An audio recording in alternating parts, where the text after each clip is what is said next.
नमस्कार दोस्तों, आपका स्वागत है हमेशा तरह अपने भाई के यूट्यूब चैनल में। जी हाँ दोस्तों, आज मैं फिर से एक बार बालाजी रिकॉर्डिंग स्टूडियो दिल्ली आ गया हूँ और बहुत ही प्यारा 2 गाना रिकॉर्ड हुआ है हमारे बड़े भैया राम कुमार जी का। पहला गाना है सिवाने के हई दबंग गोरिया, दूसरा गाना है चढ़ गई वर्दी देह पा लाग जाई हरदी अब लगनिया में।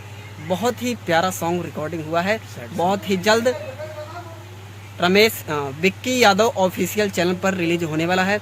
तो आप लोगों से निवेदन है कि ज़रूर एक बार ज़रूर देखें। और आपको मैं दिखाता हूँ यहाँ पे कैसे रिकॉर्डिंग हुई है। अगर आपको भी रिकॉर्डिंग करवाना है तो आइए, यहाँ पे बहुत ही अच्छा काम होता है। नंबर आपको वीडियो डिस्क्रिप्शन में मिल जाएगा।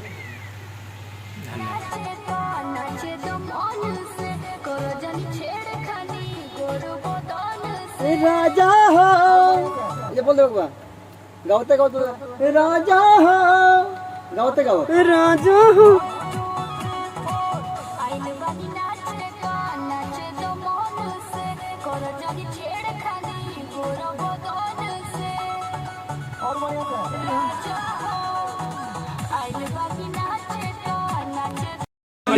के बतावेलू नहीं हंसी के नहीं बतियावेलू, कुछ बतियो न हमके बतावेलू। काहे रहता रू परेशानिया में, चढ़ गइल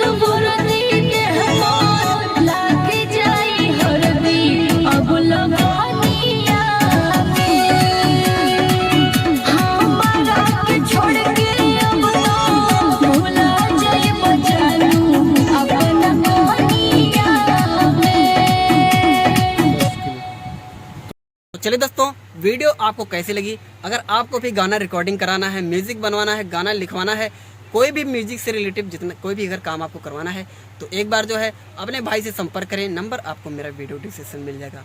तो चलिए, तब तक के लिए जय श्री राम।